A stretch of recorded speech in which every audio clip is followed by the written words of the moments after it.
नमस्कार। मैं सुनील कुमार आपका स्वागत करता हूं आपके अपने चैनल क्या ऐसा होता है में। दोस्तों, जैसे जैसे कलयुग बढ़ता जाएगा हमारे शास्त्र गुप्त होते जाएंगे, हमारे वेद गुप्त होते जाएंगे, लेकिन लोग सही रास्ते पर कैसे चलेंगे ये एक सोचने वाली बात है।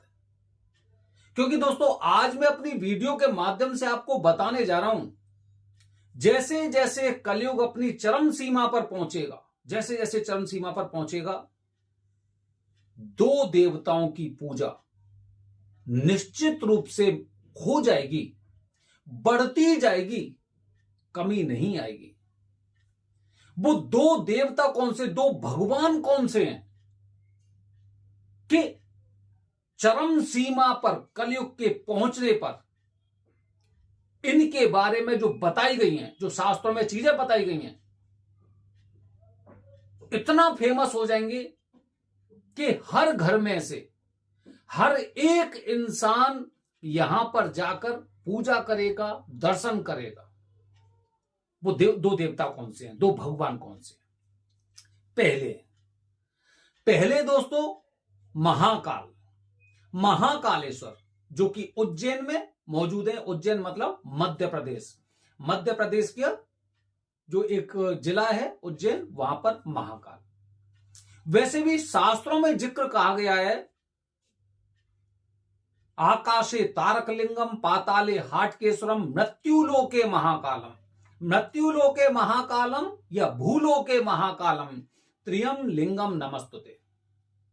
आप जानते हैं अमेरिका में जो व्हाइट हाउस है, व्हाइट हाउस में वहां के जो राष्ट्रपति रहते हैं, वहां पे भी महाकाल की तस्वीर लगी हुई है।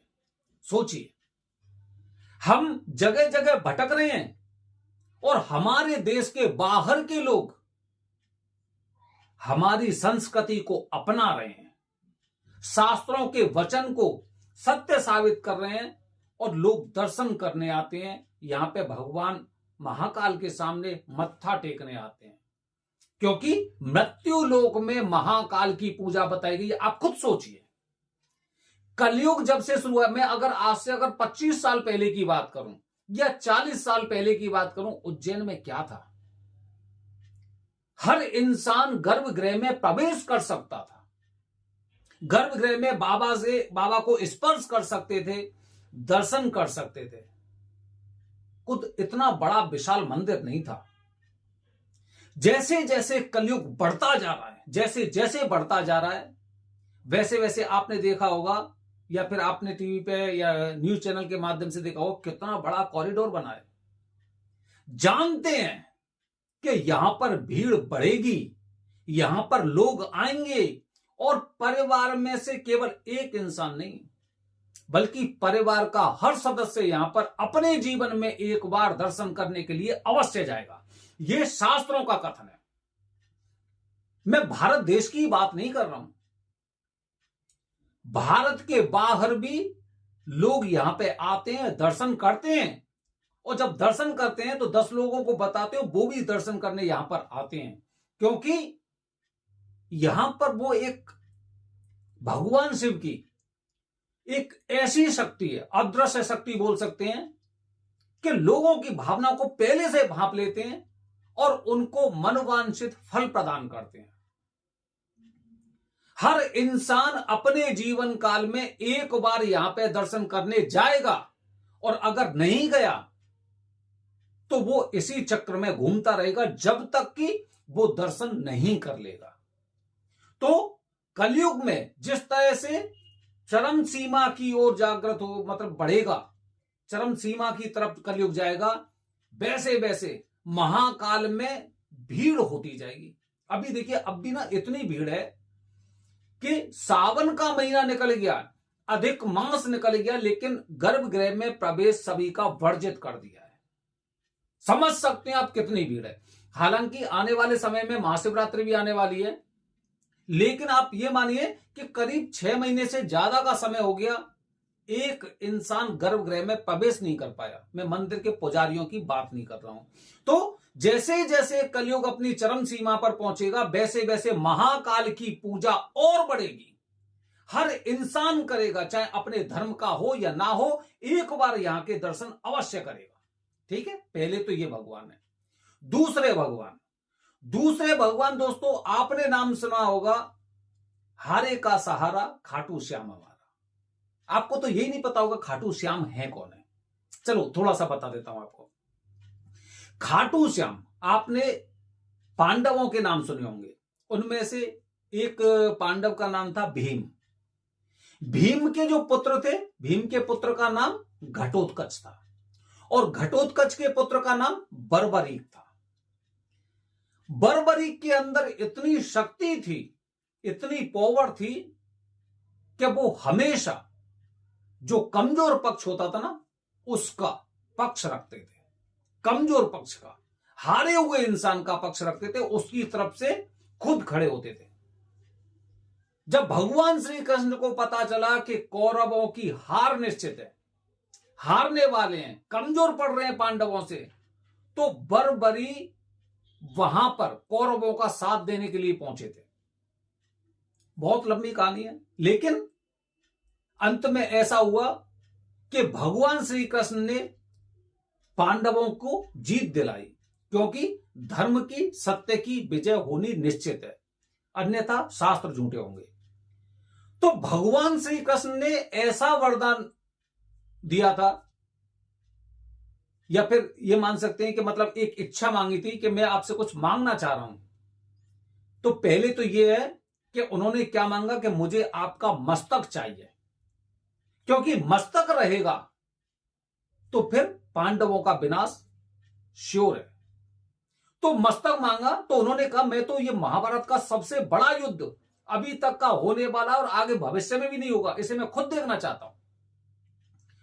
तो उन्होंने कहा कि यह जागृत अवस्था में रहेगा, और भगवान श्री कृष्ण ने जब उनको इस तरह का वरदान दिया कि आप पूरा युद्ध होते हुए देखेंगे, तो उन्होंने अपना मस्तक खुद ही काट दिया था और उसे एक ऐसी जगह रख दिया था जहां से वो युद्ध को देखते रहे। तो दोस्तों, जब वो युद्ध हुआ और युद्ध के पश्चात सब लोग अपनी अपनी वो करने लग रहे थे, भीम ने बोला मैंने इसे मारा, अर्जुन ने बोला मैंने इसे मारा, इस तरह की जब वार्तालाप चल रही थी ना, तो भगवान श्री कृष्ण ने पूछा कि आपने तो साक्षात देखा था कि कौन किसे मार रहा है, जरा इन लोगों को बताइए। तो उन्होंने बताया था मैंने केवल एक इंसान को देखा था जो कौरवों की सेना का संहार कर रहा था। उनका इशारा एकदम साक्षात भगवान श्री कृष्ण पर था। तब से भगवान श्री कृष्ण ने उन्हें वरदान दिया कि आपने सारी बातें सत्य सत्य बताई हैं, और कलयुग में आप जैसे जैसे कलयुग बढ़ेगा वैसे वैसे आपकी पूजा होगी और आपका नाम होगा हारे का सहारा खाटू श्याम हमारा। खाटू श्याम का मंदिर राजस्थान के सीकर जिले में स्थित है। सीकर के पास ही छोटा सा गांव है खाटू नाम का, तो वहां पर यह मंदिर है। और यह ऐसा मंदिर है जिस इंसान को अपनी हार सुनिश्चित दिखाई दे रही है ना, उसे खाटू श्याम महाराज के दर्शन करने अवश्य जाना चाहिए। बकायदा अपनी अर्जी लगाए, अपनी अरदास लगाए, और अरदास लगाने पश्चात जब वहां पे वो जाते हैं तो खाटू श्याम महाराज सुनते हैं, क्योंकि उन्हें भगवान श्री कृष्ण का वरदान प्राप्त है कि जो भी इंसान कलयुग में खाटू श्याम महाराज की पूजा करेगा उसे मेरी पूजा का फल प्राप्त होगा। इस तरह का वरदान दिया था। अब देखिए, आप आज से अगर 40-50 साल पहले की अगर मैं बात करता हूं तो खाटू श्याम महाराज का कितना नाम था, बहुत कम लोग जानते थे, बहुत कम लोग जाते थे। आज आपको हर घर में करीब एक इंसान ऐसा मिल जाएगा जो खाटू श्याम जाता है, क्योंकि जैसे जैसे कलयुग अपनी चरम सीमा, अभी तो कुछ नहीं है, अभी आप देखना 2 जगह भीड़ रह जाएगी, 2 जगह। आज से अगर मैं 50 साल और आगे की बात करूं, अपने नाती पंथियों को बता देना, और ये वीडियो मेरी सेव करके रख लेना उनके लिए। 2 देवता महाकाल और खाटू श्याम महाराज के पूजा आज के 50 साल बाद ना, ये सब लोग इधर उधर रह जाएंगे। जो भटके हुए लोग हैं ना, काफी लोग तो ऐसे, उन्हें अपने धर्म के बारे में ही जानकारी नहीं है, वो काफी लोग तो ऐसे हैं जो हर किसी को भगवान समझ लेते हैं, लेकिन इन दो देवताओं की पूजा आने वाले भविष्य में होगी। जैसे जैसे कलयुग अपनी चरम सीमा पर जाता जाएगा, वैसे वैसे महाकाल और खाटू श्याम महाराज की पूजा होती रहेगी, क्योंकि हर परिवार में से महाकाल के लिए शास्त्रों के अनुसार हर इंसान को महाकाल की पूजा करनी चाहिए। और खाटू श्याम महाराज के लिए हर परिवार में से कम एक इंसान ऐसा होगा जो खाटू श्याम के दर्शन करने जाएगा या फिर जा चुका है। तो ये दो देवी देवता हैं। अगर आपसे कोई कुछ कहता है ना कि नहीं ये देवी देवता नहीं है, तो प्रमाण मांग लेना, या फिर कमेंट बॉक्स में अगर आपको ऐसा लगता है कि नहीं तीसरे भगवान कोई और हैं, तो आप ये देखना, आप जब उसकी एक तहकीकात करेंगे ना, एक उसमें जाएंगे, बैकग्राउंड में जाएंगे, बैक में हिस्ट्री में जाएंगे, तो आप देखेंगे कि 40 साल पहले हम गर्भगृह में भी प्रवेश करके भगवान शिव का आशीर्वाद प्राप्त करते थे। 40-50 साल पहले खाटू श्याम महाराज के पास जाते थे, इतनी ज्यादा भीड़ नहीं होती थी। आज जितने लोग होते हैं उसी के अनुसार प्रशासन भी वहां पर व्यवस्था को बनाए रखने के लिए रहता है, और इतनी भीड़ होती है कि हर इंसान यहां पे मत्था तो अवश्य टेकेगा। तो दोस्तों, आज मैंने अपने वीडियो के माध्यम से आपको बताने का प्रयास किया कि जैसे जैसे कलयुग चरम सीमा पर होगा, इन दो देवताओं की पूजा होगी। आप भी अपनी जिम्मेदारी को निभाइए और पूजा करने जाइए। आपके लिए अच्छा होगा, आपके परिवार के लिए अच्छा होगा। दोस्तों, आने वाली वीडियो में आपको बताने जा रहा हूं, लोगों की राय है, अपना किसी के प्रति कोई ऐसी गलत भावना नहीं है। साईं की पूजा उचित या अनुचित, कर सकते हैं या नहीं कर सकते। बने रहिए हमारे चैनल के साथ दोस्तों।